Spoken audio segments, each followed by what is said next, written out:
Good morning, Rabotai. Welcome back to Breakfast on the Class. Breakfast on the Class today.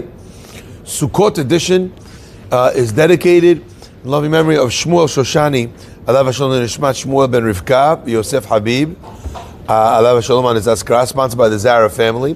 Also sponsored by David E. The Cobra was sponsored by David E. Ash in honor of you in your substantial capacity to do good today and every day. Fuash Lema of Chana Batzim Feg and Eliyahu Shmuel Ben Mazel Fortuné. And the year of Breakfast in the Class dedicated in loving memory of Nishmat Ruth Orfali Bat Adela, sponsored by her family. Let's begin. The last few days we've covered the various people, the ushpizin, that play a role and that appear in the Sukkot of the Jewish people all around the world. And the idea of each one of these ushpizin is to have those souls visit us with the power of what they stood for and what they are, what was famous about them, and there's a beracha and a shefa that comes from each one of the ushpizin, each one of the guests that we have throughout the holiday of Sukkot. So I thought today to take a look together with you a little bit at the nature of Yosef and to understand what is the shefa bracha that comes from Yosef HaSadik. What is it? So last night in our class, we talked a lot about the idea of more of Yosef. The idea that Yosef means more, and that the process of dreaming and the process of having dreams is divided into three different categories. That's what we spoke about last night in the class. Today, I'd like to address a different angle and a different concept with regards to Yosef. And that is, what made Yosef HaSadik Yosef HaSadik? What was it?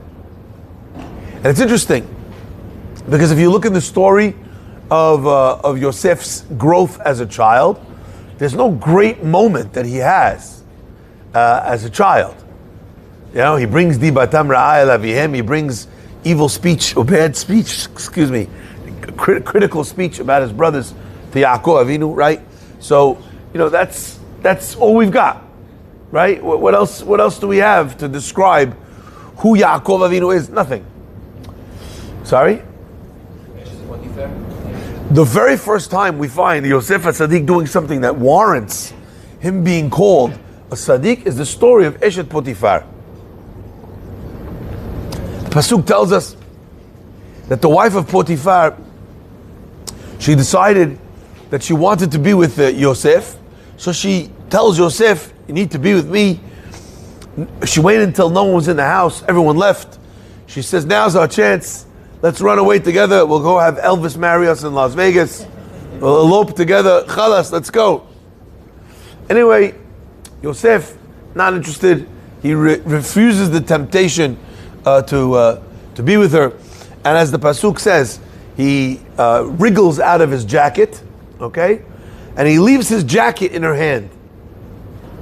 And she's got the jacket in her hand, and later on, when her husband comes home, what does she do with the story? She flips the story on its head.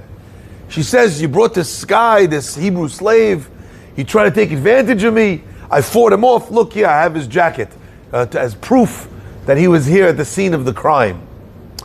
So Chazal want to know, why Yosef HaSadik left his jacket? What's the point? Why did he leave it and run? Didn't he know that that's going to tie him to the court case? Didn't he know that one day someone's going to say about the glove that if it doesn't fit, you must acquit? Right? Didn't he know that someone would come up with some rhyme about a jacket? If she has a jacket, he couldn't hack it. Or something like that. I don't know.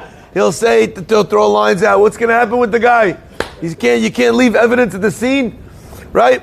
Okay. So what's the point, my friends? Why does Yosef leave the jacket? Chachamim tell us that Yosef understood that when the Yetzer Hara has a person in his sight, when a person is in a moment of nisayon, of challenge, don't overestimate your ability to be able to withstand the challenge. The Mishnah tells us something that really is shocking. Al ta'amin be'atzmecha, do not believe in yourself ad yom motecha, says the Mishnah in Avot. Don't believe in yourself until the day you die. That sounds like counterculture to everything that we think about in Judaism, in society even, right? Believing in yourself. The answer is that it's true that you believe in yourself. But like the Talmud says, Kol hagadol mechavero. If you are bigger than your friend, Yitzro gadol emenu.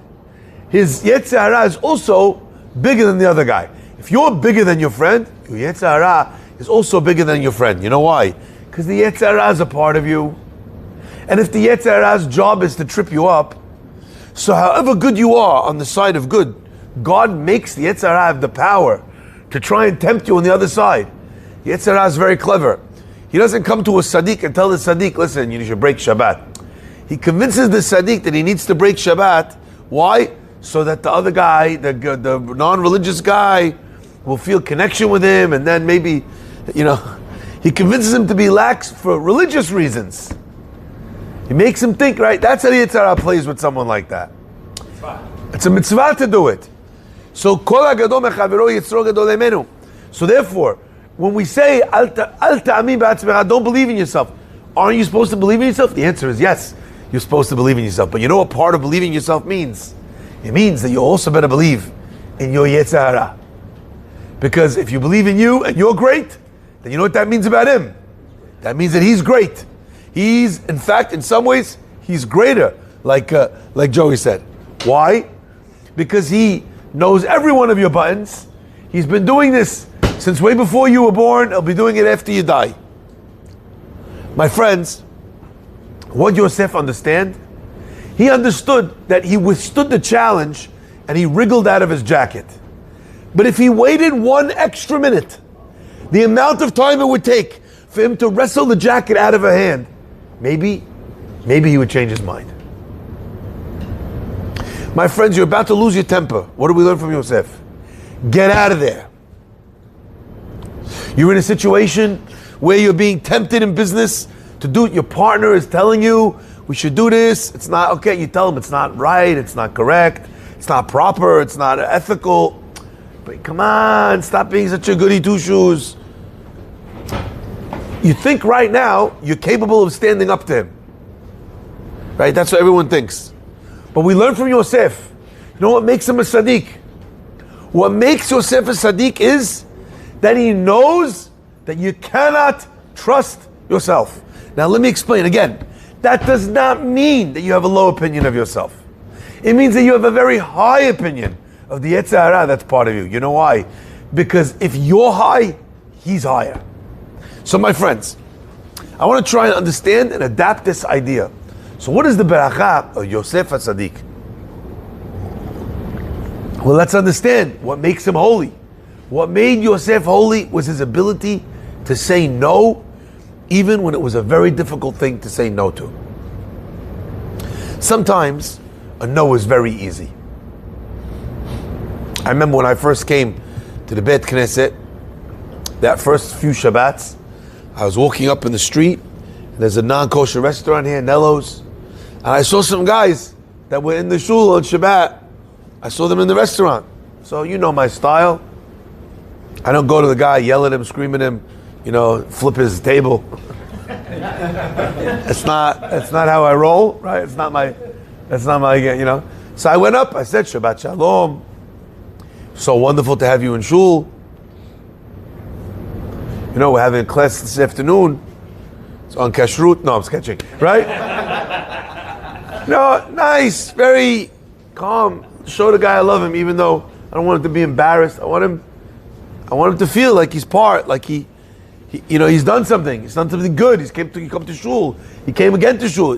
You're not doing everything. It's okay. You'll get there. Slowly but surely. Now, there's never a time when I'll walk past that restaurant and I'll see people there on Shabbat. Now, I am not naive enough to believe that I have solved that problem completely. But I imagine that if you're a person that comes to pray in this shul and you want to go out to lunch on Shabbat, probably you're not going to feel so comfortable eating at a table on the street 1 block from the shul when there's 200 something people in the first minyan pouring out and there's another 300 plus coming for the main minyan. How many people are going to see you? How many uncomfortable conversations or looks do you feel you're going to get? So if you're going to go somewhere else. Instead of going to Nello, where are you going to go? Go to Jello. You go some other place. If you're going to go, you understand? Better than that, I hope you don't go, but I'm saying if you're going to go. Can I ask you? Let's say someone says, listen, I have a table for the two of us. Shabbat morning, Nello's on the sidewalk. How easy is that? No. Easy, no. I'm going to be embarrassed. People are going to walk by. The rabbi's going to bump into me. Embarrassing. The rabbi's kid's going to come up to me asking me, why are you eating here?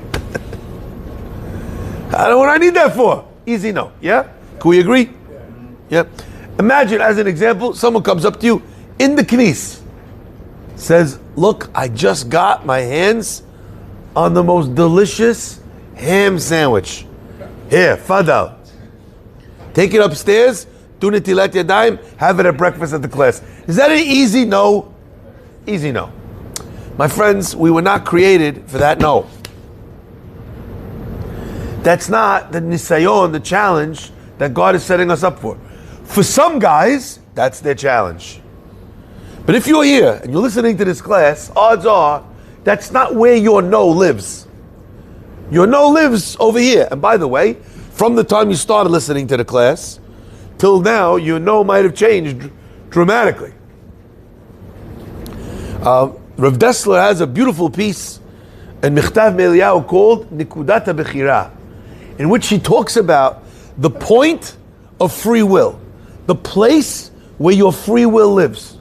Nobody is walking down the street in this room, nobody here or listening to this, sees an old lady, thinks to themselves, you know, if I punched her in the face and grabbed her pocketbook, I could probably get away with it. Did anyone here feel like, oh, you know, I said it to Shubah, I'm not going to do it. The rabbi said something about still being judged at Hoshana Rabbah. Okay, maybe afterwards. Does anyone feel, did you ever walk past the statue in your life? Big Abu Dazara. Did you ever feel the need to bow, to sacrifice a goat? You never felt that. That's not your free will point, because it's beneath you. Also, you know what's not your free will? Something which is above you.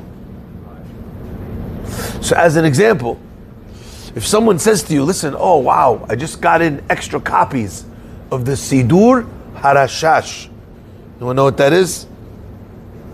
Sidur Harashash is the Sidur with all of the words of the Amidah, with God's name written above them, and the Kavanot according to Kabbalah, all the different items, what you're having in mind for each item. Now, did you leave shul today thinking, you know something? You know, it just doesn't feel the same today. I didn't use the Sidur Harashash. My Amidah did not take 2 hours Amidah. Does anyone here feel bad about that? It's not on your radar. That's not where you're at. Right? Is that correct? That's also out of your Nikudat HaBechira. But my friends, there are some things which are in our Nikudat HaBechira. They're in the realm of our ability to say no, to be strong, to stand up to it. But what we're learning from Yosef is, even if you have a no, you know why a no is powerful? Because it's only 2 letters long. If the way you spelled no was the same way you spelled supercalifragilisticexpialidocious, it would be much harder to say no. It's a decision not to do it, and you move away. You move on. You depart from that station. If you stay at the station long enough, I could prove it to you. You ever in the kitchen in your house and you're like, oh, there's nothing to eat. You open the refrigerator, close it. 3 minutes later, open the refrigerator again. You want to know magically if it restocked itself. You look in the pantry, nothing. Your wife says, can I give you it? Nah, there's nothing I want. odds are, 10 out of 10. You stay in the kitchen, you're going to eat something you don't want to eat. It's amazing. You see people eating stale popcorn. There's very few things in the universe that are worse than eating stale popcorn. I'd rather eat no popcorn than stale popcorn. It's chewy, it's rubbery, it tastes like gum without the good parts, right? Horrible. You're eating stale popcorn. You ever notice that? You have seeds, garinim. They pass the expiration date. They no longer crack nicely. They're a little soft in the mouth. Hang out in the kitchen long enough, done. Brownies, you want to say no. On my diet. If you're on a diet, you don't have cookies lying around. Because if they're lying around, we're good at very short stands of defense. No, N-O, 2 letters, very quickly. Yosef understands that in this moment of challenge, I'm big enough for the task. This is my space. But you know what I need to do immediately after I make that choice? Vayarotz, right? Vayetze, vayanos achutza. He went out and he ran for the outside. If you're a person who has a short temper and you're in an argument, you're about to lose it, don't think you can control yourself and stay. Control yourself and then excuse yourself. You're in a business where you're being tempted. Don't think that you're stronger than that temptation over the long term, because everyone is corruptible. When something works on you and works on you and works on you, if you doubt this concept, just remember when your kids were once driving you crazy about something. And your wife's like, why'd you say yes? What do you say to your wife? The kid was mad, I can't take it anymore. 50 times I told him no, he's crying, he's yelling, he's bargaining, he's this. Already, I just said yes.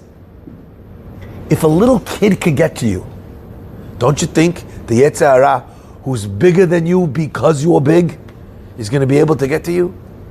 The power of Yosef HaSadik is to recognize the danger of a nisayon, put in my no, and book. My friends, if that's the case, I want to just share that perhaps on this great day, the day of Yosef HaSadik, we have the opportunity to bring something magical into our lives, into our families' lives. We have the power of no. Let me explain. The vast majority of Americans today are living with crippling debt. Why? Why are they living with so much debt?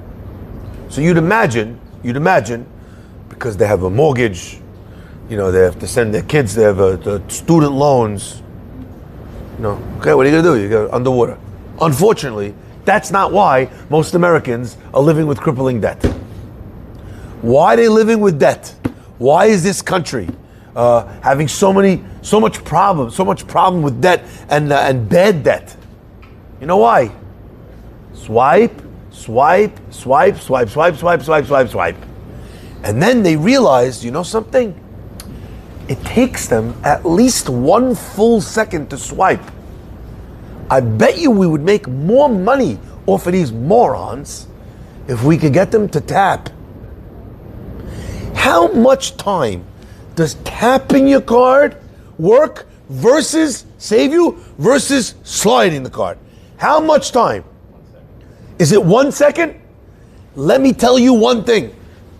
There is no one that would have invested the millions of dollars to change those machines, that would have invested the hundreds of millions of dollars it took to develop not only the tap technology, but also the cyber security that's required for tap technology.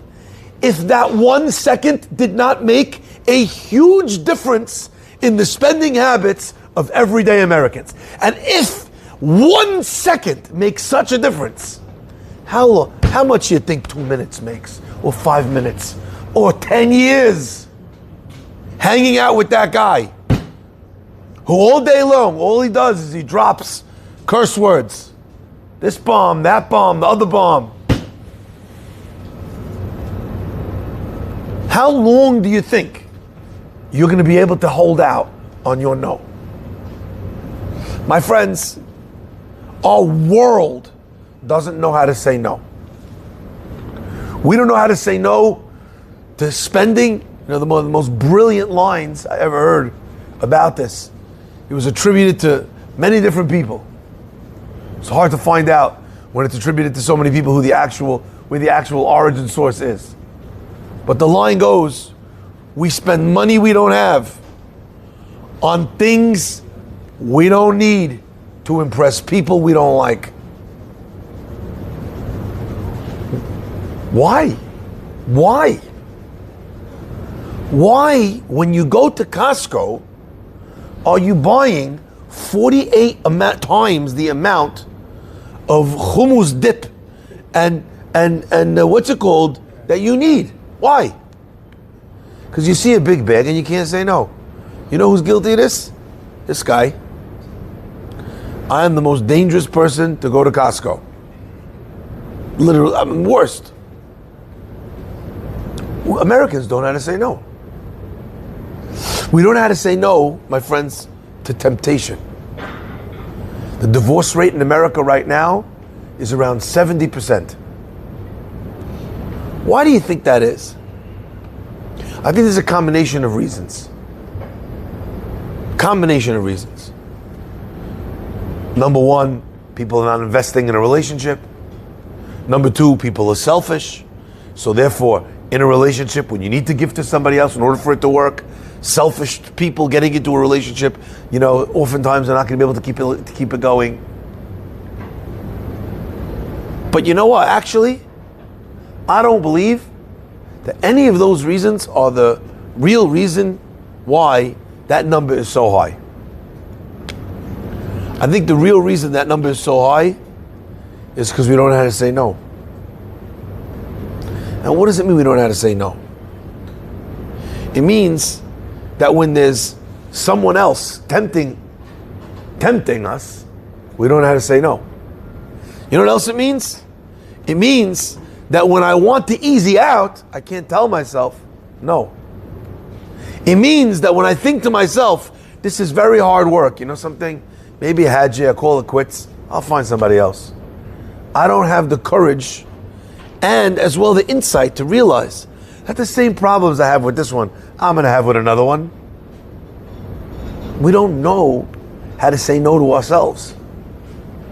So my friends, we are developing a country that is in incredible amounts of debt, with family structures that are collapsing, with a spiraling problem of obesity. Because the supermarket knows the great trick that while the guy is waiting online, put the devil dogs over there. That's not where they store the apples, right? On that checkout line. That's not what they, right? What do they put there? The impulse buys, the yodels, right? That's what they got. Candy. Now here's a crazy thing. These people, they've studied human psychology. All day long you're walking around the store. You walk past the aisle that had it already. Why do they need to put it over here by checkout? You know what the answer is? Because you have to wait at least a couple of minutes to check out. And if it's in your face, you're not going to be able to say no. That is the beauty of Yosef. Vayanos vayetze achutza. I don't even have time to fight with her over the jacket. I got to go. Hashem should bless us to recognize that the most powerful word perhaps we have in the development of humanity is no. No to spoiling the kids. Yeah. No to giving them everything they want. No to myself when I want to be lazy, when I want to be stingy, when I want to spend stupid money on stupid things. You know, I was recently in a conversation with someone.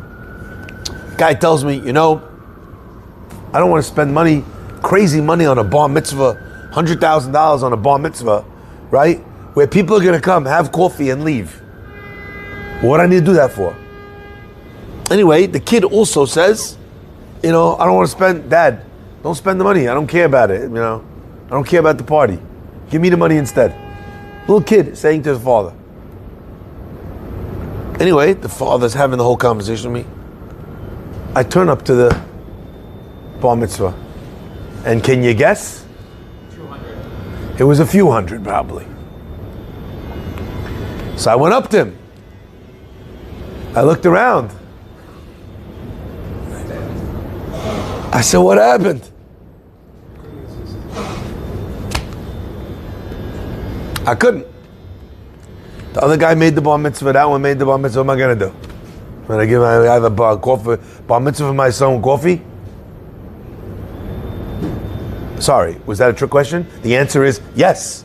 That's what you wanted. That's what he wants. Why are you doing something that you don't want and that he doesn't want? Why are you doing it? It's amazing how difficult it is for us to say no, even to things that we don't care about. Hashem should bless us to get comfortable with saying no to things that we don't want, or we don't care about, or are not correct for us.